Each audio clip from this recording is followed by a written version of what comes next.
It was just the most massive thing I've ever seen. To tell you the honest truth, I thought, well, we're the only ones left on this planet. Something's happened. We've missed something here. The fear that went in me when I seen it was just like the feeling. I'd say it was fear, but I've never felt that feeling before in my entire life. It's a weird feeling, like you can't explain it when you don't know. You feel like you're being followed, but you don't know what it is. We had two to our right, another one in front of us, another one to the left, and another one just across the road, shaking the daylights out of the tree. All we get was a big red eye. I remember waking up and looking at the end of the bed, and there was a figure there, almost insect-like, and then I blacked out. Welcome to the show, everyone. My name is Cade Moyer, and you are listening to the Believe Paranormal and UFO podcast. If you have had an encounter and would like to share it, please get in touch with me. My email address is believepod@gmail.com. If you enjoy the podcast, be sure to leave us a rating or review wherever you listen, and head on over to our website, believepod.com, and consider becoming a member to get bonus episodes and video content.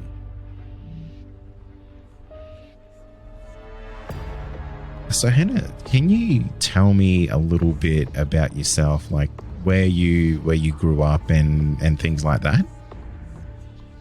Sure. I grew up in an off-grid property located in the far south coast of New South Wales, down in Ewan country, right down near the border of New South Wales and Victoria. And my family owned 100 acres at the foot of a sacred mountain, Gulliga, which is sort of positioned near a place called Wishy Bay, or Tilda, if you've heard of that. And sort of, it's interesting area because you have a lot of bushland, and then you have kind of rolling hills down to the ocean, and a lot of wildlife. So it's very, very popular during sort of summer or camping holidays, but it is still quite remote. And, you know, people do go missing up on that mountain. And so it's had this fair share of folk tales around it, I guess, over the years. Yeah, it's an area that I've heard of a fair bit when it actually comes to like Yowie encounters and stuff like that. Yeah. It's a fairly active area. Did you grow up there your entire life? I was born and raised on that property, so via a short trip to the delivery room at the local hospital, an hour up the way, I spent pretty much my entire first 18 years on that property. And so I developed a really strong sense of place very quickly, which over the years has spooked people a little bit. I'll pick up on things that maybe others haven't noticed from it comes to light later. And, if she was right, what she said about that, or, you know, I'll be watching something on TV and I'll just quite emphatically say, that's Courtesy Beach. And they're like, no, it's not. This is a, you know, American program. And then you look in the, you know, good old IMDb, and it's like, I was right. It was Courtesy Beach. So I'm able to sort of notice the areas quite easily. Just seem to have like a real strong sense of place around there. And I guess that's because I spent so much time out in the bush as a kid. We didn't have a lot of technology. We lived off grid. We didn't have a TV for most of my childhood. So you got to make your own fun. And the part of mine was exploring and making friends with the animals, and trying to locate the country and, you know, walk lightly on it. So it was a good start to life. How old are you now? So I'm actually 39 this year. So a lot of these experiences happen, you know, between the ages of say 13 and 20 and 24, I'd say.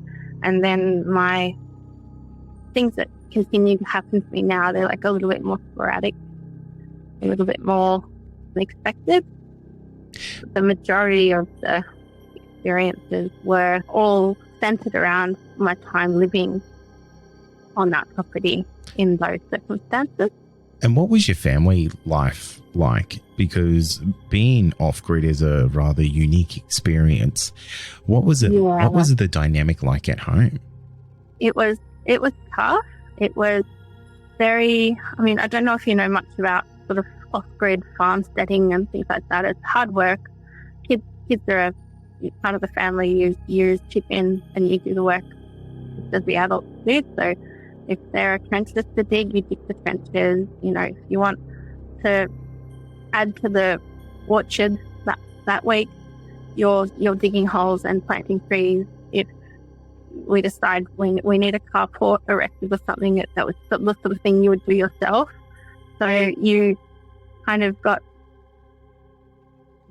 a lot of opportunity to learn a lot of semi-useful skills, but it was kind of quite high pressure, and my family environment was very religious to the point where, you know, that would sort of clash with a lot of my intrinsic beliefs that I had in my own, you know, mind.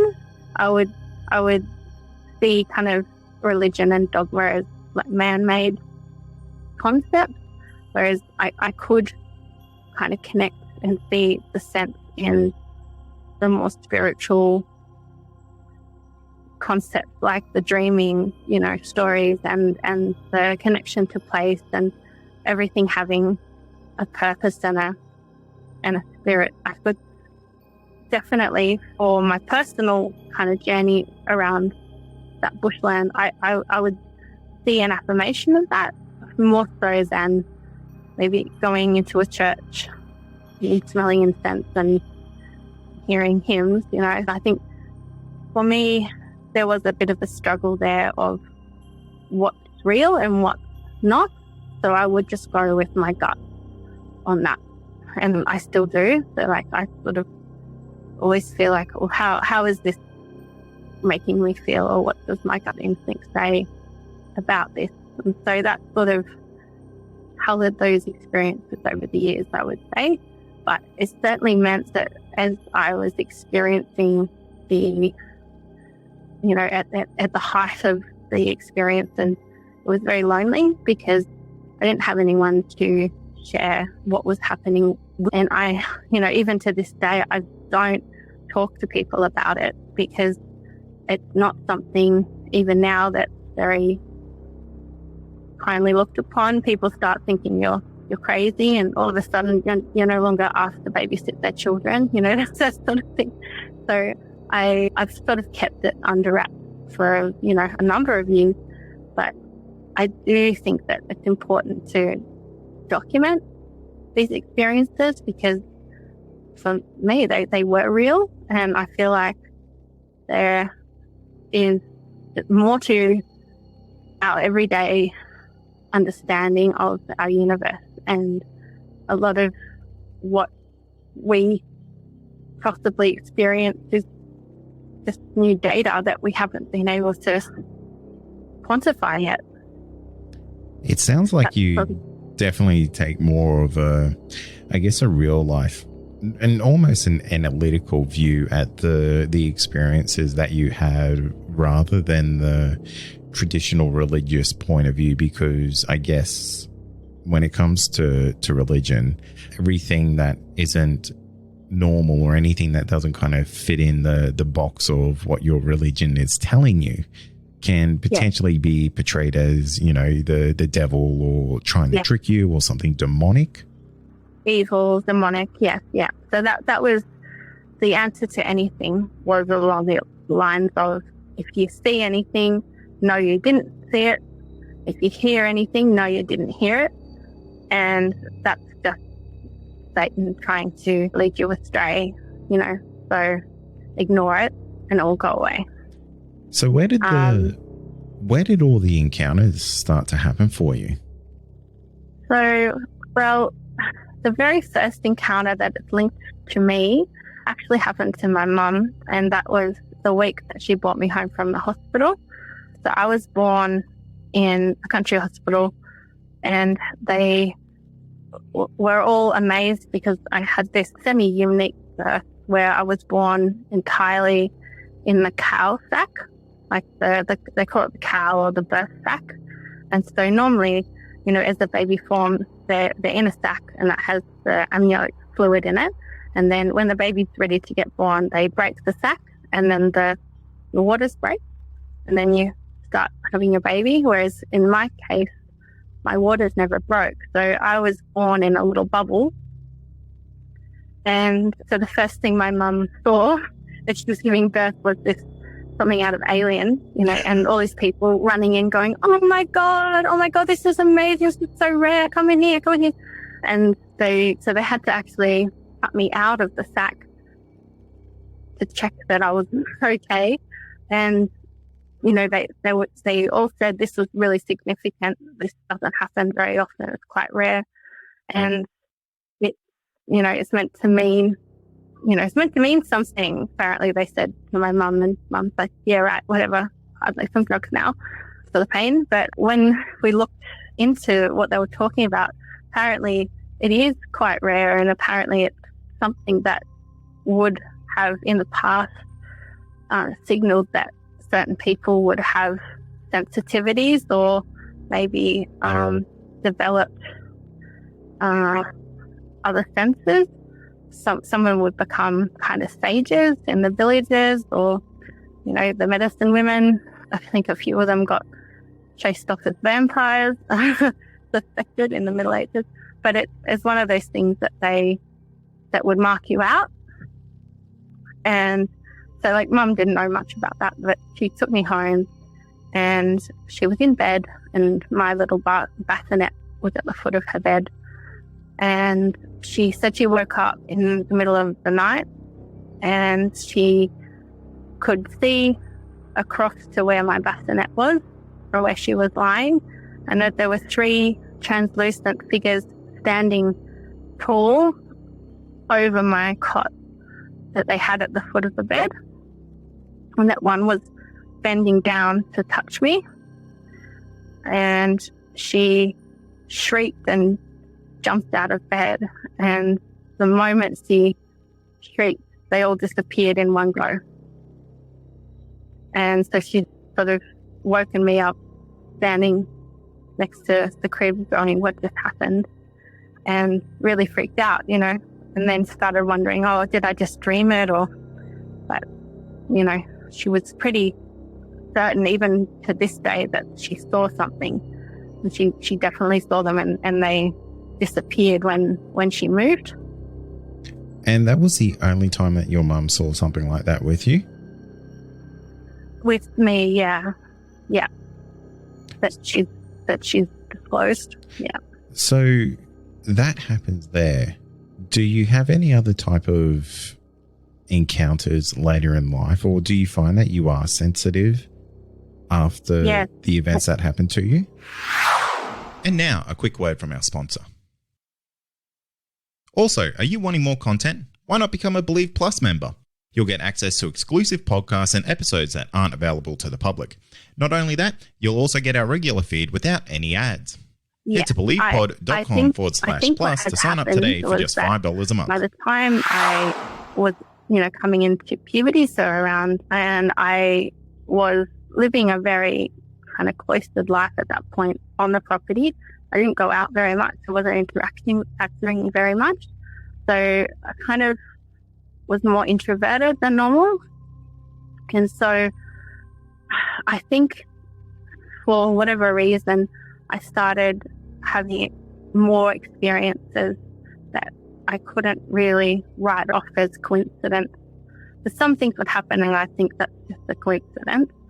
But in this instance, I started having dreams about the age of 13 that were like no other dream I've had.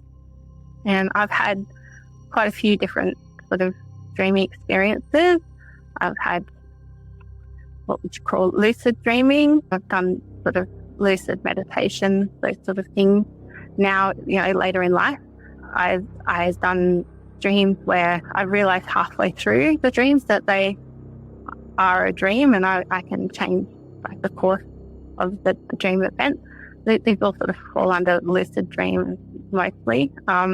I had a few out-of-body experiences when I was a teenager, just sort of mucking around trying to get off to sleep and accidentally jumping out of my body, and that scared the crap out of me, so I jumped straight back in quite quickly.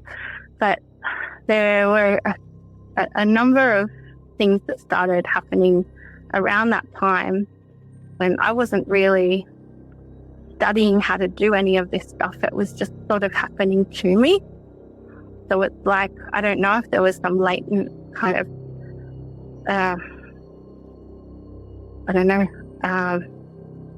ability or something that was brought on by hormone shifts or whatever, but I started having dreams that were precognition, and they were very odd in the way that they would play out. So I would have no prior warning that I would be having one of these kinds of dreams. I'd just fall asleep and I would wake up in my dream, my eyes would open, and I would be looking out through my own eyes. So my conscious self was the one looking out through open eyes, and the open eyes belonged to a future me, if that makes sense. So it's like I had two consciousnesses in my head at the same time. And so I could only look out and observe what, future me was observing or interacting with. And these dreams were not lucid dreams. They didn't feel like lucid dreams. They felt very different. It felt very much like almost as if it was an avatar, and you were kind of projecting your eyes through to what the avatar would see, and you could feel what they were feeling, but you were separate from that, if that makes sense.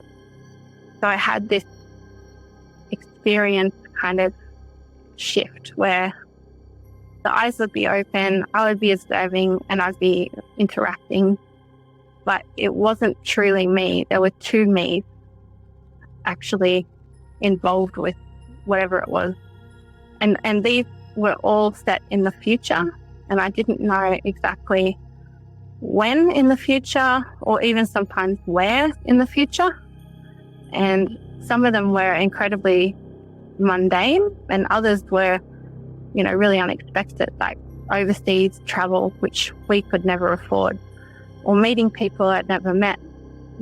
Again, sort of like, why would I travel to Sydney and meet this random person?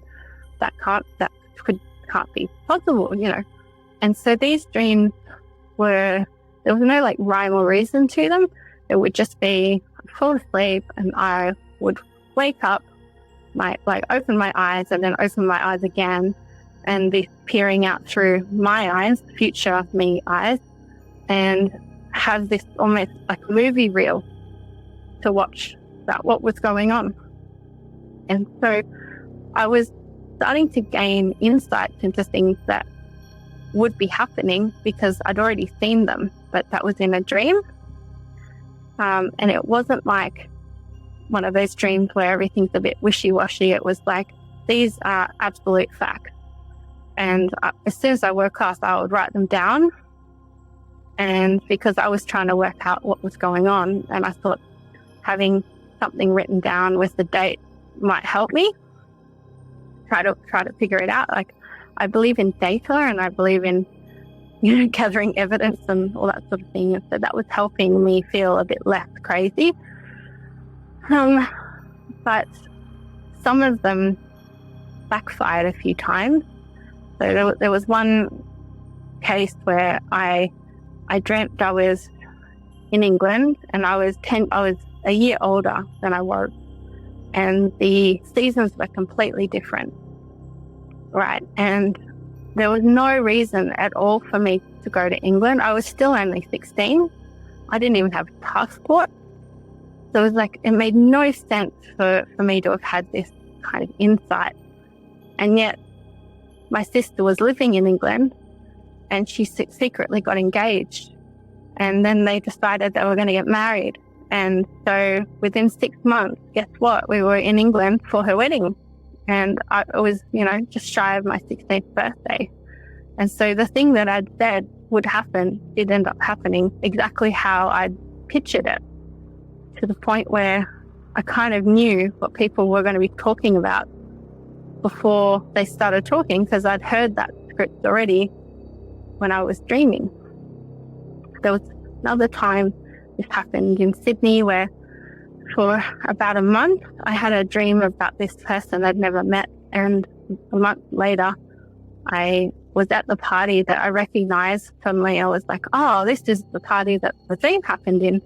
And then I looked across and I was like, oh, that's that man from the dream. I should go over and talk to him, because we were talking in my dream, So I wandered over, and being friendly, I started asking him, I called him by name and started asking him how his new job was going as paramedic, and how is he finding it, and he just moved recently, how is all that going? And as I was talking to this guy, and he would have only been about 21 or something, his face was getting more and more pale, looking more and more freaked out.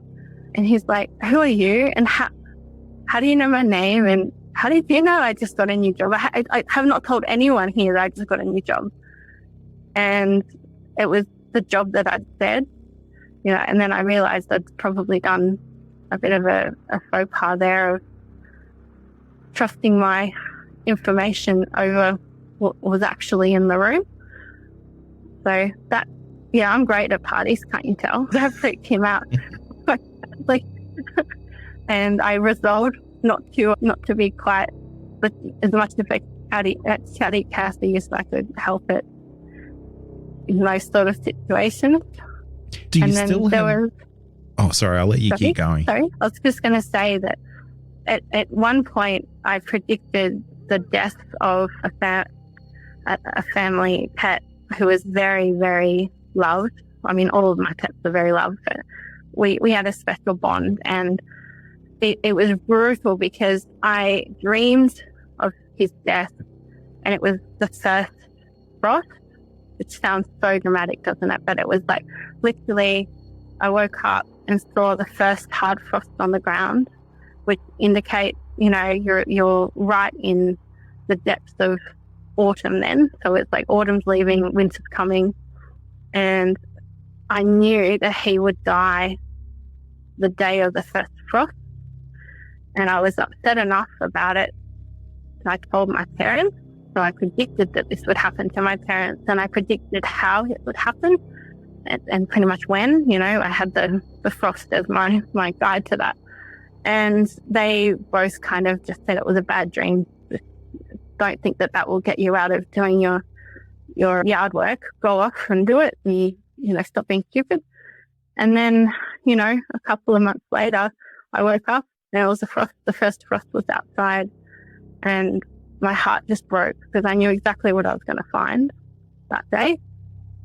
And sure enough, came out, and I said to them, you know what I said a few months ago about the frost? And Mum's like, yep. I said, the frost's outside now. The rest got really quiet. I said, so I'm going to go down and check to see how he is. But expect to see me soon. And Mum and Dad just sort of looked a bit freaked out and shared a glance and was probably thinking maybe she needs an exorcism or something. I don't know. But off I went down, and I found him, and he had died, and he had died exactly the way that I said he would have. But when Dad went down to check on him, and I said to him, he died, he fell and broke his neck, didn't he? And Dad said, I can't tell yet. And he hadn't been moved or anything. But then as soon as he picked him up, and he was a big animal, his neck was broken. So everything I'd said was 100% true. And that was the point where Dad went, okay, that's really weird. Like, really weird. How could you possibly have known that? I said, I couldn't possibly have known it, but I did. And yeah, I think he probably started stocking up on holy water or something after that. Thinking I maybe possessed, or I don't know. I'm probably lucky I didn't wake up with a full-blown exorcism getting done over my bed. Does that make you worried about the dreams that you have today? No, I think over time I've learned to put boundaries around those sort of things. I think it's like, also I'm really aware of what content I'm subscribing to as far as like life content. So if I start, I think of it like a diet, and if I start interacting with stuff that's just making me angry, or it's like bringing my kind of my sense of self into question, or anything that, people are sort of sparked up or fighting or trouble with the world, I start feeling really powerless, and I start feeling really sad about those situations, that's usually when these sort of things will start cropping up again. And it's almost like a reaction to my equilibrium sort of firing up a bit. I mean, I've always been highly sensitive, only very recently learnt that I'm neurodivergent. So I always believed that I was sensitive and I would pick up on stuff. I'm amazing at reading a room, that sort of thing. But I think the older I've got, I've managed to, I guess, make it work for me in that sense, and hope that I can continue to make it work, because I don't have any guidance around this. It's not something anyone's ever sort of walked me through, astral travel 101 or, anything like that. But the dreams were definitely like a big part of my childhood and teenage years, especially the one that was, quite nasty and would come back on multiple occasions. That was probably the hardest experience that I had. And what was that, if you don't mind talking about it? Yeah, well, that was really weird, because I've heard a lot about sleep paralysis. And so I did some deep diving, good old early internet when all this was happening. I sort of did some deep diving trying to work out what might have been going on. But for a number of years, so it was definitely for a year, but it was sort of like my dreams had been happening for a number of years, and it was always this precognition of, things would be happening in the future.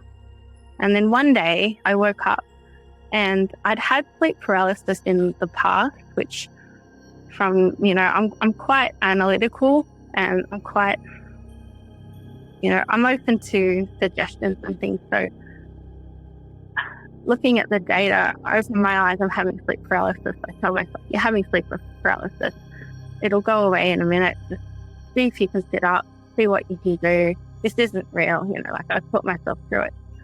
These were very different. They weren't, in my opinion, they weren't sleep paralysis. I feel like sleep was being used as a means of access to me, if that makes sense. So what would happen was I started getting visited around 3 o'clock in the morning. It's probably about once or twice a week from age 14.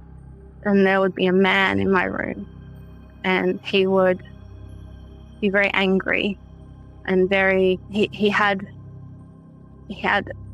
the demeanor of someone who wanted to cause harm and chaos, I guess. He was like an agent of mischief, but it wasn't playful. It was more like I can only explain it as he was a giant douchebag in his manner. He's the friend.